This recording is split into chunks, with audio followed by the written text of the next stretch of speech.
Սիրելի բարեկամներ, ողջունում եմ ձեզ, սկսում ենք Status Quo-ի այս թողարկումը Եվրամեդիա 24-ի եթերում։ Այսօր ես այս քննարկման համար հրավիրել եմ Հայ կառուցողական կուսակցության ղեկավար Անդրեաս Ղուկասյանին։ Անդրեաս, ողջունում եմ ձեզ։ Բարև ձեզ, Գևորգ։ Մենք փորձենք խոսել այս օրինագծից, նախագծից օրենքի, որը Միացյալ Նահանգներում պետք է դեռևս առաջադրվի, չնայած մեծ աղմուկ բարձրացրեցին այստեղ մեդիաները, որ թերագնահատվում է այդ Տրամպի ուղին, ասիկ տեսեք, թե ինչպիսի հսկայական քայլ է դեպի Ադրբեջանի պատժամիջոցները եւ այլն, բայց մինչեւ դրան անդրադառնալը, Անդրեաս, ես կուզեի ձեզ մի դիտարկում, որ դուք արել եք հարցազրույցից մեկում, նշում եք, որ ներկայիս իշխանությունները Հայաստանի արդարացնում են Ադրբեջանի կատարած հանցագործությունները եւ փաստաբանական ծառայություն են մատուցում Ադրբեջանին պարտակելու այդ երկրի կատարած հանցագործությունները։ Դա մասին քիչ է խոսում, դուք նկատի ունեք ռազմական հանցագործությունները, էթնիկ զտումները, մի քիչ խոսենք դրանից, որտեղ քիչ խոսույթի մեջ շատ քիչ է դրա մասին արձարծվում։ Գևորգ,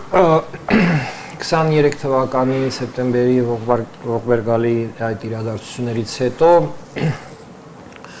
ԱՄՆ-ն ամենաբարձր մակարդակով կարծես թե պաուզա վերցրեց այս հարցում եւ հիշում եք, որ պետքարտուղար Բլինկինը սենատում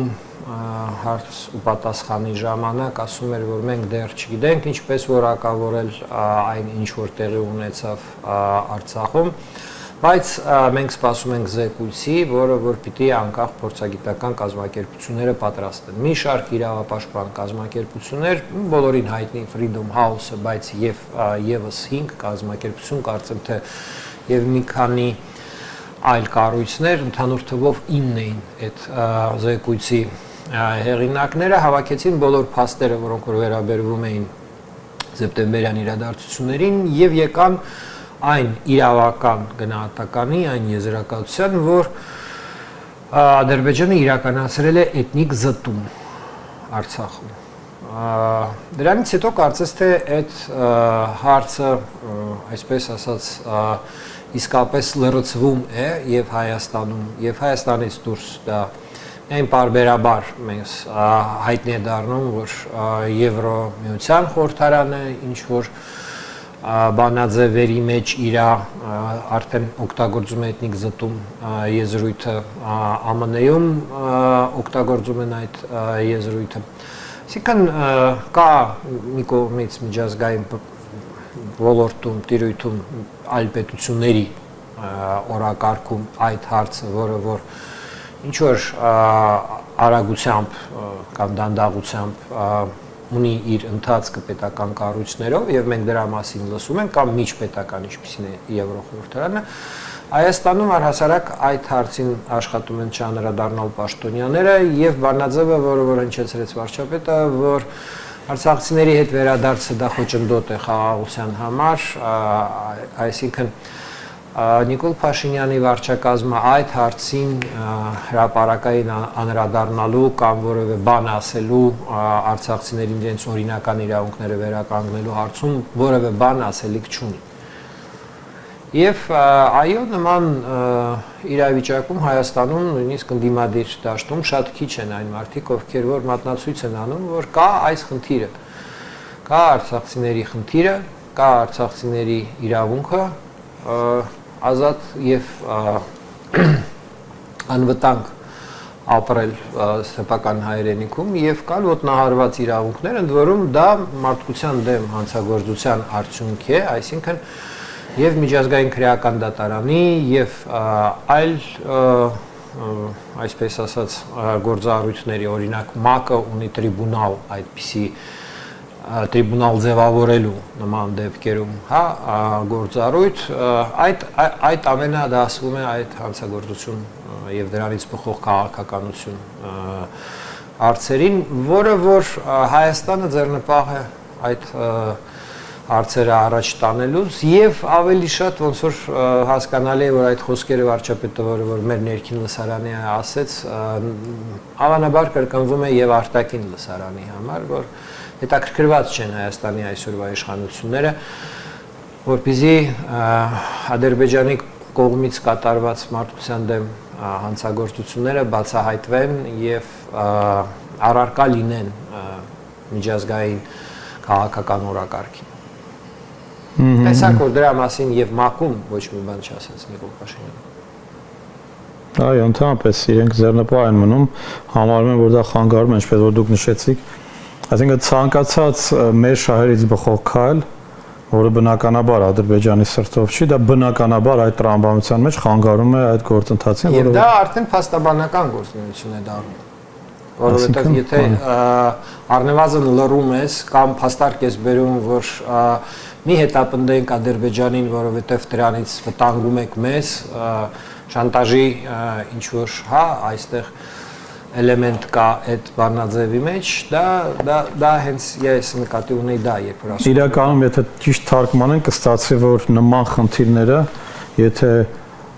Հայաստանի ներսում դառնան ներքին քննարկման առարկա, ապա դա միանշանակ հարվածելու է իշխանության հեղինակության ընդհանրապես եւ մասնավորապես բնականաբար ռեյտինգներին եւ հավելյալ խնդիրներ ստեղծել, ոչ թե իրանք իսկապես մտահոգված են Ադրբեջանի, այսինքն նաեւ, բայց առավելապես երևի թե ներսի խոսույթից են իրենք խուսափում, որովհետեւ հասկանում որ լրջագույն քննադատության տակ են հայտնվելու, եթե ընդունեն, որ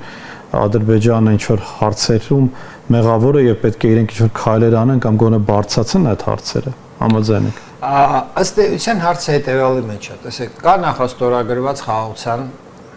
պայմանագիր, համաձայնագիր։ Դա շրջանակային համաձայնագիր է իր էությամբ։ Մի շարք սկզբունքներ, որի հիման վրա հետագայում պետք է ավելի համապարփակ պայմանագիր կամ պայմանագրեր կնքվեն տարբեր ոլորտներում։ Եվ որն է այսօր Ադրբեջանի դիրքորոշումը, պաշտոնապես ասում են, Ադրբեջանը ունի նախապայմաններ, որպեսզի նախաստորագրված պայմանագիրը դառնա ստորագրված պայմանագիր, Ադրբեջանը ունի նախապայմաններ։ Իսկ Հայաստանն ունի նախապայմաններ։ Ոչ։ Հայաստանը նախապայմաններ չունի։ Ըստ էության ալտերնատիվ քաղաքականությունը այսօրվա քաղաքականության արտաքին քաղաքականության ո՞րն է։ Դա առաջ քաշել հայկական կողմի նախապայմանները խաղաղության պայմանագիր կնքելու համար, որը դա պիտի լինի։ Ակնհայտորեն դա արցախցիների հայրենիք վերադառնալու համար պայմաններ, բավարար անհրաժեշտ պայմաններ ստեղծելն է։ Ձեռնտու չի բացարձակապես։ Դա ձեռնտու չի Ադրբեջանին, դա ձեռնտու չի Թուրքիային եւ այստեղ մեր, այսպես ասած, ուզենք թե չուզենք գալիս ենք այդ եզրակացության, որ Հայաստանի վարչապետը եւ իր թիմը տեսնում են իրենց համար հնարավորություն, այսպես ասած, թողնելով հայկական շահերը, թողնելով մեր ազգային եւ պետական շահերը, խոսել խաղաղության մասին Ադրբեջանի նախապայմաններով եւ խոսել ներկայացնել դա հանրությանը որպես իբրև դիվանագիտական մեծ աջակցություն միակողմանի տանել, չբարձրացնել։ Այո, պարզ տրամաբանությունը ընտրություններից առաջ փորձել ստեղծել հետեւյալ դասավորությունը, որ մենք խաղաղության կուսակցություն ենք, էս էլ ապացույց, ինչի են այսպես ջերմ գրկախառն հանդիպում Ալիևը եւ Փաշինյանը, որովհետեւ մեկը մեկին մատուցում է ծառայություններ։ Ալիևը մատուցում է ծառայություն Փաշինյանին, նախաստորագրեց այդ համաձայնագիրը, որը որ դառնում է գլխավոր մեղը նախընտրական կարոզարշավի Փաշինյանի, արդեն դա տեսնում ենք եւ դրա մասին բաց խոսում են իշխող ուժի կարոզիչները, որ հաջորդ ընտրությունները դա խաղաղության կողմնակիցների եւ պատերազմի կողմնակիցների բանն է լինելու, այսպես ասած, միջև ընտրությունն է լինելու։ Սա այն պասն է, որը որ Ալիևը արեց Փաշինյանին։ Փաշինյանը հանդիպակաց անում է Ալիևին պաս, որ մեղմացնում է, ամեն կերպ թուլացնում է հնարավոր միջազգային ճնշումները Ադրբեջանի իշխանությունների նկատմամբ մարդկության դեմ կատարված խոշոր ակնհայտ հանցագործը միայն 20 թվականի 23-ը չի, դրանից առաջ անդադար են այդ հանցագործությունները եղել։ Բայց մենք խոսում ենք այն իրողությունների մասին, որոնք որ ոչ թե մեր կողմից են գնահատված, այլ փաստագրված են անկախ դիտորդների կողմից։ Իհարկե հաուսը հայկական կառույց չի, դաշնակցություն չի, սփյուռք չի, Իհարկե, ես այստեղ մի դիտարկում կարող եմ անել ոչի օգուտ մեզ էլի, այն որ տարիներ շարունակ նաև ԵԱՀԿ Մինսկի խումբը անում էր հայտարարություններ, սովոտ, ինչպես կասեն ամերիկացիները, դա ուղղակի այնպես հոդս ցնդեց, երբեք չի եղել նման հայտարարություն։ Եվ միջազգային կառույցները լրիվ այլ դիրքորոշում ունեն։ 20 թվականից հետո ամբողջովին գլխիվար շուռ եկավ եւ մարդիկ սկսեցին այնպեսի դեմքով նայել մեզ, իբր ով է երբեք ընդհանրապես մտածել, որ Արցախը Ադրբեջանի կազմում չի, դա բոլորն են այդպես ասել, միշտ է դա այդպես եղել, լեհերը մնացածը մեզ փորձում են հապացել, որ դա միշտ այդպես է։ Ինչ որ է, սա աշխարհն է ժամանակակից իր բոլոր դրսևորումներով։ Անդրեա ջան, ես ուզում խոսենք այս օրինագծի մասին, որը մի քանի օր առաջ է ներկայացվել կոնգրեսական Դարել Իսան եւ հանրապետական Բիլի Ռակիսը, երկուսն էլ պրոհայկական լոբիստներ են, որոնք ներկայացրել են մի օրինագիծ անգլերեն Preventing Escalation and Advancing Caucasus Engagement, հակիրճ peace, ինչպես խաղաղություն, տարածությունից այդպես է ստացվում է հապավում է, որը ենթադրելու է տարբեր տեսակի պատժամիջոցներ բոլոր նրանց հանդեպ, ովքեր դեմ կլինեն թրիպի ուղուն, բայց այստեղ ինչն է հետաքրքիր, որ այս օրինագծում խոսքը ոչ միայն Ադրբեջանի մասին է, այլև Հայաստանի մասին է, այսինքն եթե Հայաստանում էլ մարդիկ լինեն,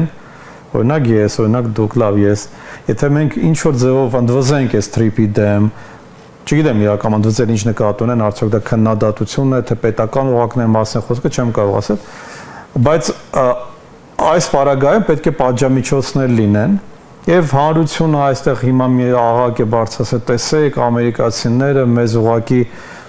ինչպիսի աջակցություն են ցույց տալիս այդ թրիպի ուղին, ֆանտաստիկ մի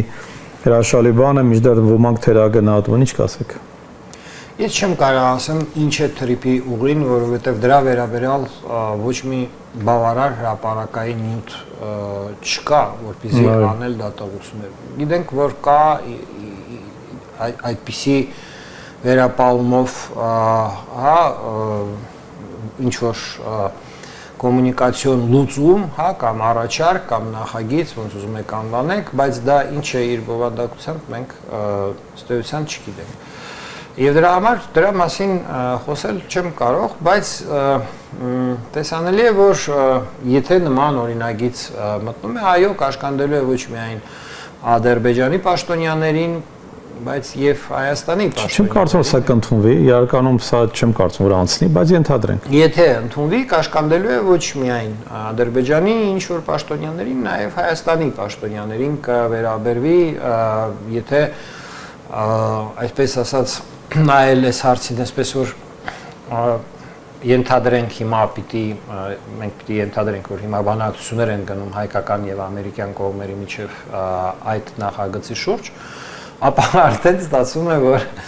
ինչ որ սպառնալիք կա նրանց նկատմամբ, ովքեր որ կարող է ԱՄՆ-ի, այսպես ասած, տեսակետին համաձայն չլինեն եւ այլն եւ այլն։ Դա վտանգավոր բան է իրականում, ես այդտեղ ուրախանալու ոչ մի բան չեմ տեսնում, ճիշտ ասած։ Մոտ 1.5 շաբաթ առաջ Ստրասբուրգում Եվրոպայի խորհրդում Փաշինյանը մասնակցում էր Եվրոպայի խորհրդի խորհրդանական վեաժողովի նիստերից մեկին, որի ընթացքում падգամավորներից մեկը իրեն հարց ուղղեց, որը լրիվ այլ բանի մասին էր, բայց հիշատակեց նաև Զանգեզուրյան միջանցք արտահայտությունը, որը դարձավ Փաշինյանի այսպես ամբոստության եւ հակադարձելու համար առիթ եւ անգամ որ նա պիտի պահանջի, որ Ալիևը պարզաբանում մտցնի, թե դա ինչ Զանգեզուրյան միջանցքի մասին խոսքը, օրեր անց հենց դրանից հետո Ալիևը պատասխանում է Փաշինյանին, ասում է, որ еще одним важным итогом Вашингтонского саммита стало открытие Зангезурского коридора. Зангезурский коридор имеет большое значение в качестве новой транспортной артерии и второго маршрута как в рамках среднего коридора, так и коридора север-юг. Конкретно այս մարդը հասկացնում է մնացած բոլորին, որ կա միանշանակ հենց Զանգեզուրյան միջանցք գաղափարը թրիպի ուղին ընդհանրապես մի մասն է կամ ավելի շատ լոգիստիկ ինչ որ ձևակերպում է, բայց իրենք ասում են, որ մենք իրենց տվել ենք Զանգեզուրյան միջանցք, արդեն այլևս ինչպես պիտի ասեն իրենք, տասնյակ ձևերով բացատրեցին։ Դա իմ կարծիքով դա էլ այսպես վերլուծության սառը կարիք ունի, Ադրբեջանը ուզում էր Հայաստանի տարածքով անխոչնդոտ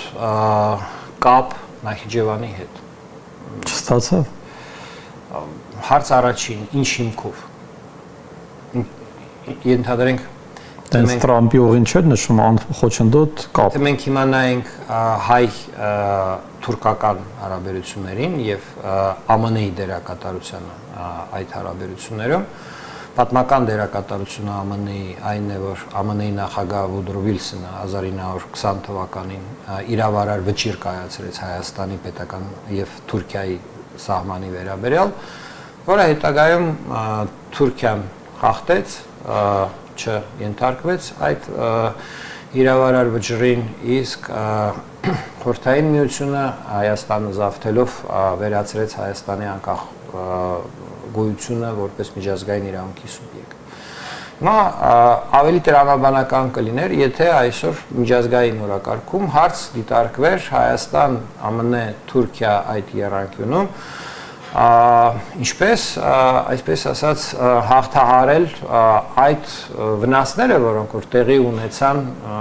պատմական այս իրադարձությունների արդյունքում, որտեղ եւ ԱՄՆ-ն է մասնակից, եւ Թուրքիան է մասնակից, եւ Ռուսաստանի Դաշնությունն է մասնակից իհարկե, բայց հարցի կարգավորումը հայ ժողովրդի ոտնահարված շահերի վերաբերվող դա ըստ էության բանաձևը պետք է վերականգնվի ԱՄՆ-ի եւ Թուրքիայի հետ միասին։ ԱՄՆ-ն մասնակից է այդ հարցի, ուզի թե չուզի։ Այսինքն մենք պիտի Թրամփի տրիպ քննարկենք Հայաստանից անխոչնդոտ ճանապարհ դեպի Սև ծով մենք, հա, ելնելով պատմական այս ժառանգությունից Բայց նման բան չկա, մենք հասկանում ենք։ Բայց իրականում մենք քննարկում ենք Ադրբեջանի անխոչնդոտ կապը Նախիջևանի։ Բայց գիտեք ինչու, որովհետև Ադրբեջանը համարում է, որ մենք պարտված կողմ ենք, հետեւաբար որևէ բան ինքը պարտավորություն չունի ոչ մի օրենքով տալու մեզ, այսինքն ինչ որ փոխադարձության կամ զիջման առումով որևէ պարտավորություն ինքը չունի, համարում է, որ ինքը հաղթող կողմ է, դու պարտվող կողմ ես, դու ընդունում ես, որ դու պարտվող ես, ընդունել ես, որ դու նաև եղել ես ագրեսոր օկուպացիայի ես ենթարկել այդ երկիրը։ Ես այդպես բաներ չեմ լսել, որ Հայաստանի իշխանությունները պաշտոնապես ընդունեն, որ Հայաստանը ագրեսոր է եղել կամ օկուպացրել է։ Դե եթե մարդը ասում է Արցախը միշտ եղել է Ադրբեջանի կազմում եւ մենք պետք է նույնիսկ Լևոն Տեր-Պետրոսյանն է մեղադրում, որ այդ ինչու ես դու ուղարկել։ Կապ չունի ինչ են ասում այդ մարդիկ։ Դա ինչ նկատի ունեք։ Կապ ունի ինչ էր գնահատում ՄԱԿ-ի անվտանգության խորհուրդը։ Չէ, դուք ասում եք 93 թվականին ՄԱԿ-ի անվտանգության խորհուրդը 4 բանաձև ընդունեց Արցախում եւ Արցախի շուրջ տեղի ունեցող ռազմական գործողությունների վերաբերյալ։ Շատ են շահարկում այդ բանաձևերը, բայց այդ բանաձևերը նրա մասին են, դա կարգադրանք է, պարտադրանք է Ադրբեջանին դադարեցնել պատերազմը եւ հայկական կողմին, տեղական հայերին, պես է այնտեղ ձևակերպված, դուրս գալ Լեռնային Ղարաբաղի ինքնավար մարզի հարակից շրջաններից։ Այնտեղ նաև նշում է Ադրբեջանին պատկանող Արցախից, այսինքն Ղարաբաղից նման դիտարկում եկա երրորդ փաստաթղթում։ Եվ այստեղ պետք է եւս բաց աչքերով նայենք իրողությանը, միջազգային հանրությունը ՄԱԿ-ը ճանաչեց բոլոր հանրապետությունները, նախկին Խորհրդային Միության հանրապետությունները իրենց այն սահմաններում, որը որ իրենք ունեցել են միութենական պետության կազմում, սակայն նախապայմանը միջազգային ճանաչման այն էր, որ բոլոր ռեգիոնալ վեճերը պետք է հանձնվեն միջազգային արբիտրաժի, քանի որ Հայաստանի եւ Ադրբեջանի միջև կար վեճ Արցախի կարգավիճակի շուրջ։ Հայաստանը եւ Ադրբեջանը ստիպված եղան այդ նախապայմանը կատարելու համար դիմել ԵԱՀԿ-ի եւ ԵԱՀԿ-ն հանդիսանում էր այն մարմինը, այն արբիտրաժը միջազգային, որ պետք է որոշեր Արցախի կարգավիճակը։ Այսինքն, եթե մենք մասնագիտական մակարդակով ենք խոսում, պատմական արդեն այդ հատվածի քաղաքական առանձնահատկությունն այն է, որ եւ Հայաստանի, եւ Ադրբեջանի անկախությունը եւ անդամությունը ՄԱԿ-ում կատարվել է տեղի ունեցել նախապայմանը կատարելու արդյունքում։ Հայաստանը եւ Ադրբեջանը համաձայնվեցին դիմել ԵԱՀԿ-ին, հանձնել Արցախի կարգավիճակը որոշելու հարցը ԵԱՀԿ-ին, ինչի հիման վրա եւ ԵԱՀԿ-ն ընդունեց որոշում, որ պետք է լինի կոնֆերանս, բացի Հայաստանից եւ Ադրբեջանից եւ 9 պետությունների եւս, որոնք որ եւ պետք է նաեւ Արցախի ընտրված եւ այլ ներկայացուցիչների առանց ձայնի իրավունքի մասնակցությամբ քննարկեն հարցը եւ կան ընդհանուր կոնսենսուսով որոշման, ինչ պետք է լինի Արցախի կարգավիճակը։ Ըստ այդ մանդատի եւ գործում էր ամբողջ այս տարիների ընթացքում Մինսկի խումբը, ըստ այդ տրամաբանության կատարվում էին բոլոր առաջարկները, որոնք որ եղել են դրված սեղանին եւ որոնք որ շարունակում են մնալ որպես նյութ Եվրոմիության խորհրդարանի բանաձևերում, որտեղ որ հղում է արվում այդ լուծումներին, այդ որոշումներին։ Այսինքն դա այդ իրավիճակում այո, այստեղ ինչ որ այսպես պնդում բացահայտում, որ միջազգային հանրության համար Արցախը վիճելի տարածք էր Ադրբեջանի կազմում, դա նորություն չի։ Մենք մեր քարոզչության մեջ տարիներ շարունակ ունեցել ենք թեզ նարատիվ իշխանությունների կողմից, որ Արցախի հարցը լուծված է, մնում է ինչ որ միջազգային փաստագրում։ Բայց իրականում միջազգային հանրության տեսակետից Արցախի հարցը եղել է Ադրբեջանի կազմում վիճելի տարածքի կարգավիճակի հարց, որի կոմպետենցիան որոշելու տրված էր ԵԱՀԿ-ի։ Այսօր իսկապես կա անորոշություն այս հարցում, ԵԱՀԿ-ն գտնվելով խորը ճգնաժամի մեջ, հասկանալի է 22 թվականից ի վեր արդեն բացահայտ խախտված է Հելսինկյան ավարտական ակտը, հիմնադիր փաստաթուղթը ԵԱՀԿ-ի, եւ ինքը ի վիճակի չի այլևս կոնսենսուսով գործել, ինչպես որ նախատեսված էր այդ միջազգային ռեգիոնալ կազմակերպության հիմքում, նույն ձևով կոնսենսուսով որոշում կայացրեց, որ այդ հարցը մինչև դեկտեմբեր պիտի, այսպես ասած, լուծարվի եւ պետք է լինի ինչ որ, այսպես ասած, վերջնական որոշում ըստ միջազգային կանոնների։ Եթե ռեգիոնալ կազմակերպությունը կամ որևէ այլ ձևաչափում որևէ վիճելի հարց լուծում չի գտնում, ինքը փոխանցվում է ՄԱԿ-ի անվտանգության խորհուրդ։ Այսօրվա ՄԱԿ-ի կանոնադրությունով ձևակերպված կանոնակարգը այդպիսին է եւ այստեղ այո կա ինտրիգ, հասկանալի չի Արցախի մասով Հայաստան եւ Ադրբեջան որոշել են խաղաղությամբ այսպես ասած կարգավորել միջպետական հարաբերությունները, բոլորը դա ողջունում են, բայց դա կրկին եմ ասում Արցախի կարգավիճակի հարցի հետ առնչություն չունի։ Հայ-ադրբեջանական հակամարտության մեջ երբեք Հայաստանը չի ներկայացրել տարածքային պահանջ Ադրբեջանին, երբեք չի եղել որևէ ատյանում Արցախի հարցը որպես, այսպես ասենք, առաջի հանրապետության, տարածքային պահանջ Ադրբեջանին այդ տեսանկյունով եւ ԵԱՀԿ-ն այդպես չի այդ հարցին վերաբերվել։ Այդ բոլոր պատմական փաստարկները մեծ նշանակություն ունեն, ինչպես եղավ գենեզիսը կոնֆլիկտի, ինչու հայերը եւ ադրբեջանցիները Արցախում եւ Ադրբեջանում բախվեցին, բայց ոչ ավել։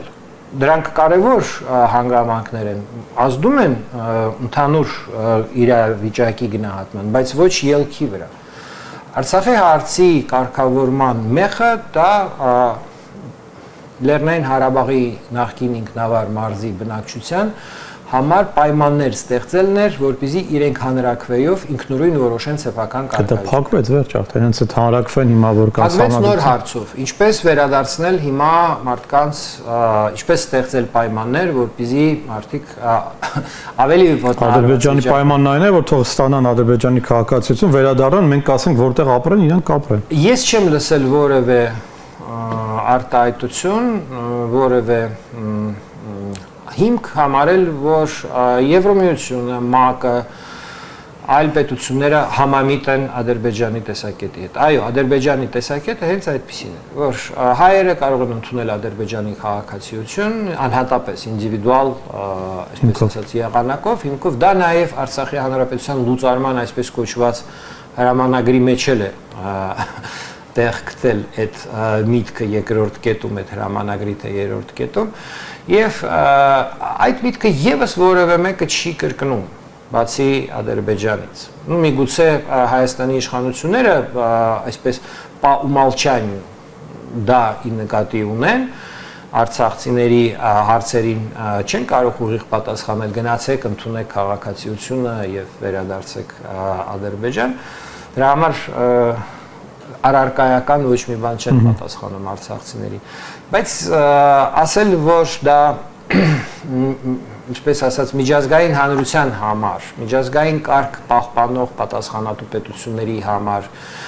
հարցը Ադրբեջան, Հայաստան, Պողոս, Պետրոս, Պակիստան, Կամբոջա, Ալբանիա չի, այլ հարցը այդ ընդհանուր կարգի պահպանման հարցում կարող են լինել պետություններ, որոնք որ առ են համարում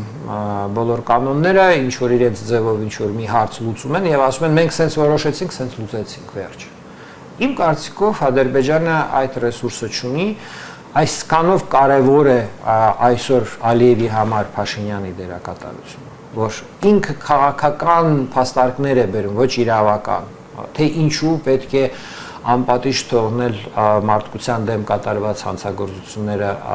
Արցախում, որովհետև ավելի կարևոր, ավելի բարձր, դարավոր վեճ է, այսպես ասած, կարգավորելու համար, ու այդպես ասած գիտենք բոլորս։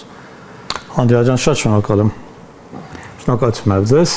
Սիրելի հեռուստադիտողներ, մենք հյուրընկալեցինք Հայ կառուցողական կուսակցության ղեկավար քաղաքագետ Անդրեաս Ղուկասյանին։ Հաջողություն ձեզ։